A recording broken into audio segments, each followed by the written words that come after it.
Karena sudah kumpul semuanya jadi sekarang aku mau langsung bicara saja. Begini pas aku minta bukti kecelakaan pada Satria tadi pagi dia mengantarkannya ke kantor. Adele penasaran dengan bukti yang ku maksud sampai akhirnya dia melihatnya dan mengatakan kalau mobil yang aku pakai saat kecelakaan terjadi sama persis dengan mobil yang pernah dilihatnya. Jelas, Albert.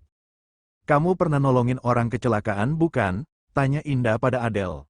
Adele menganggukkan kepalanya. Indah tersenyum menanggapinya.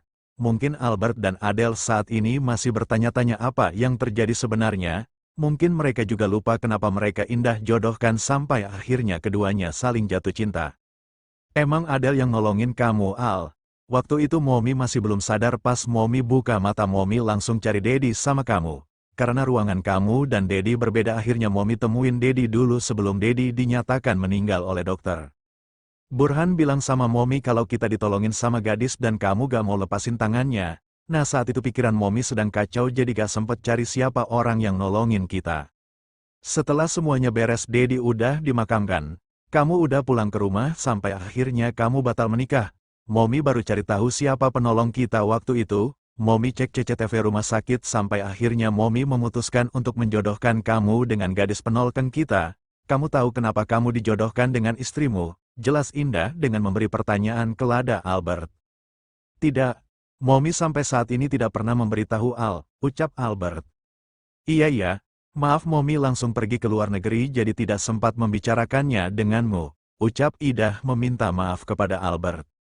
Ya udah sekarang aja Mom, aku jadi penasaran, ucap Adele tidak sabar. Dulu, entah Adele ingat atau tidaknya Momi gak tahu. Pas waktu Momi kecopetan di Mall X Adele pernah nolongin Momi saat dia masih pakai seragam.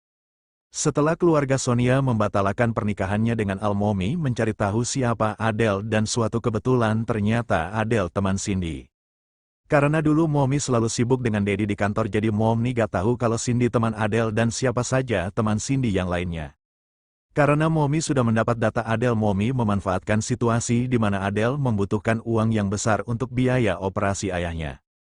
Momi membuat perjanjian dengan Adele dengan memberi ancaman jika Adele tidak mengikuti perjanjian yang telah kita sepakati maka Adele dan orang tuanya akan Momi penjarakan sekaligus harus mengganti uang yang sudah dipakainya. Agak sadis memang tapi itu adalah jalan satu-satunya agar Adele mau menikah dengan Albert. Momi yakin Adele mampu membuat Al bangkit dari masa keterpurukannya dan sekarang kalian bisa melihatnya. Firasat seorang ibu jarang sekali meleset benar begitu, jelas Indah. Mantul. Wow Momi debak, ucap Cindy salut kepada ibunya. Albert tidak menyangka begitu besar pengorbanan ibunya. Selain ia mengurusnya saat ia lumpuh dan depresi, ternyata ia juga menjadi alasan di balik kebahagiaannya yang saat ini sedang dirasakannya. Albert memeluk tubuh ibunya dengan begitu erat, tak hentinya ia mengucapkan kata terima kasih sampai Indah bosan mendengarnya. Terima kasih Mom, terima kasih, ucap Albert dengan berkaca-kaca. Sudah dong Al. Lama-lama Momi capek sama bosan dengar kata terima kasih dari kamu, ucap Indah. Albert melepaskan pelukannya dari Indah, dia menatap wajah istrinya dengan lekat. Adele yang sedang memakan cemilan sampai dibuat salah tingkah oleh suaminya, dia bingung kenapa Albert menatapnya seperti itu. Aku ternyata sangatlah beruntung. Kamu adalah pahlawan sekaligus istri yang sempurna di mataku, aku harap kau tidak menyesal menikah denganku. Karena pernikahan kita terkesan karena dipaksa oleh keadaan, ucap Albert. Ngomong apa sih? Lagian nih ya sekarang bukan waktunya ngebahas masa lalu, sekarang waktunya ngurus masa depan sambil mikirin gimana caranya biar cepet ngasih Momi cucu, ucap Adele. Pletak, lu ya dasar, di otak lu itu adanya cuman kuda-kudaan aja, omel Cindy. Tapi Mom Adele bilang kalau orang yang sengaja nabrak kita punya tato di tangannya lebih tepatnya di lengan sebelah kanan, ucap Albert. Pak Ahmad waktu itu bukannya kau lihat Clarissa masuk ke dalam ruangan Al, tanya Indah pada Pak Ahmad.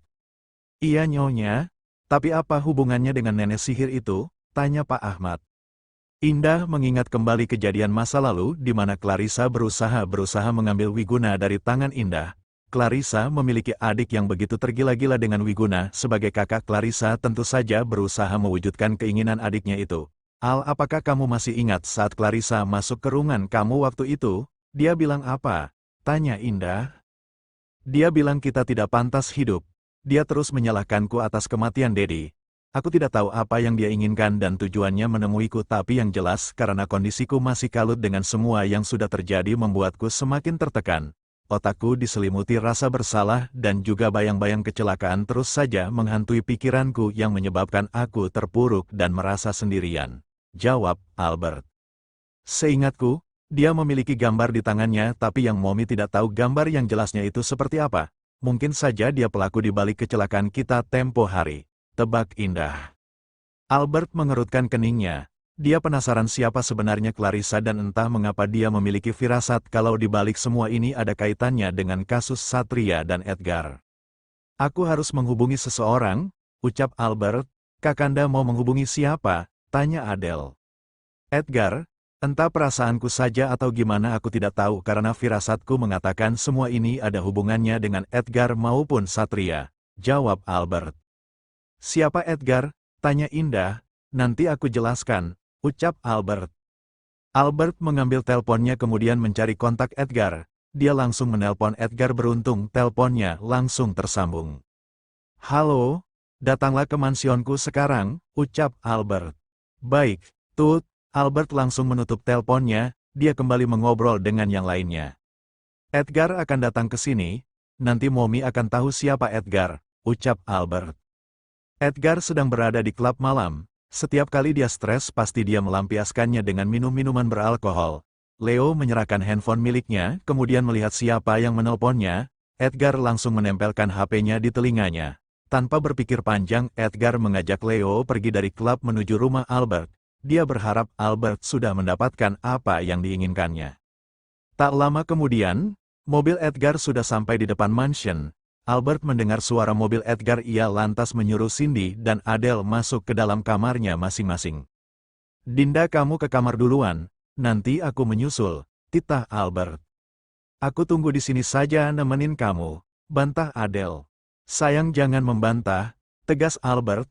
Adele membawa toples cemilan dan membawanya pergi ke kamarnya. Dia takut kalau suaminya marah jika dia membantah. Keluar juga tuh kodamnya. Ngeri banget, jangan sampai gue gak dapet jatah malam ini. Mana bisa tidur gue kalau gak olahraga dulu, batin Adele. Kamu juga masuk, titah Albert pada Cindy. Tapi, masuk, tekan Albert dingin. Cindy menuruti perintah Albert. Dia langsung berdiri meninggalkan ruang keluarga lalu masuk ke dalam kamarnya.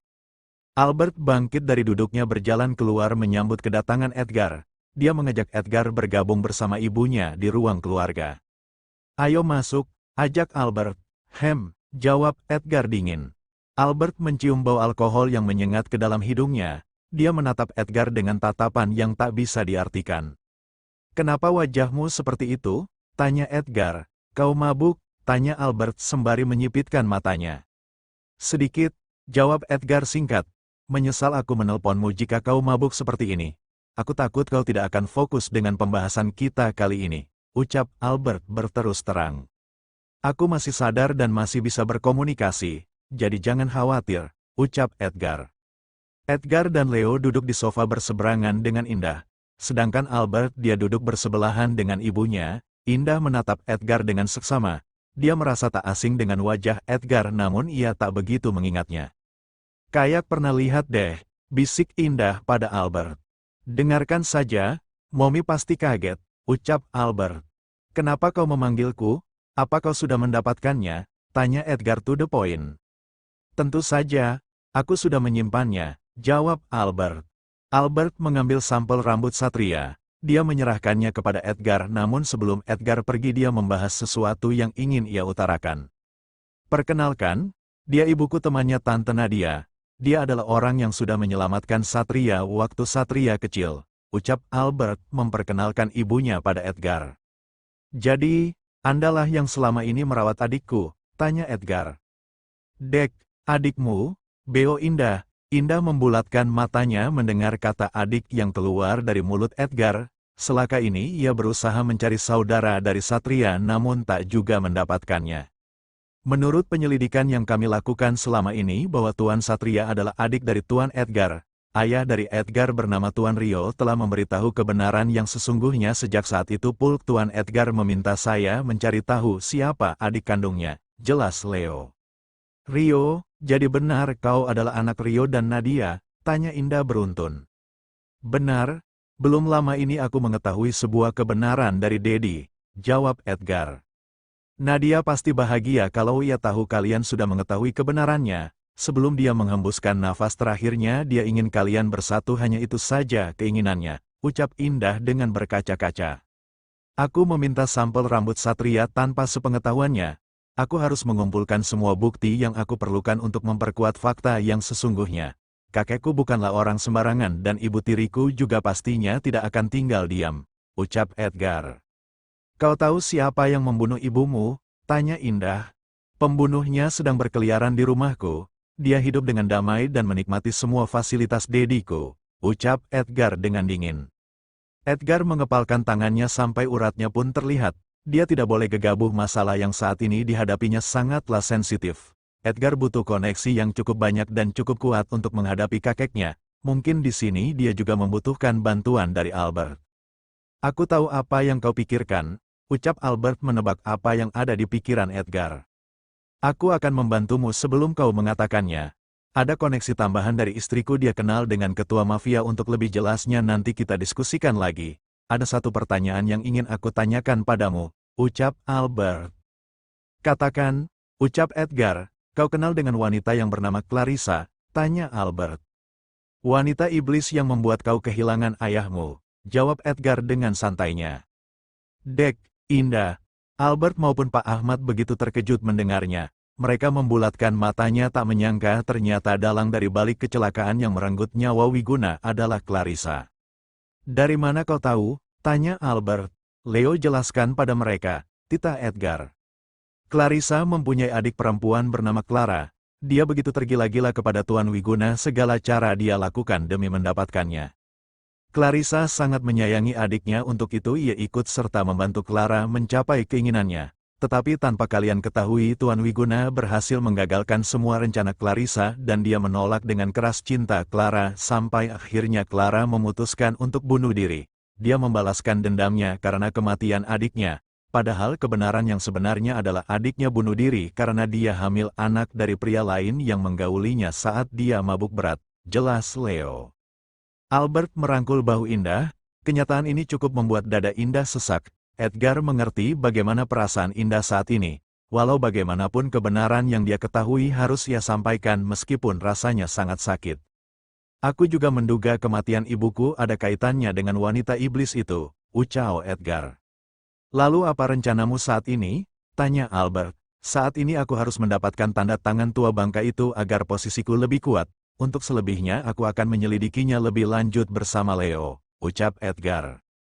Kau kabari aku jika kau membutuhkan sesuatu, ucap Albert. Setelah tes DNA keluar aku akan mengabarimu. Banyak sekali yang harus aku selesaikan di sini sebelum tua bangka dan wanita iblis itu menyadari semua tindakanku. Aku harus lebih dulu menyelesaikan urusanku dengan Satria, jelas Edgar.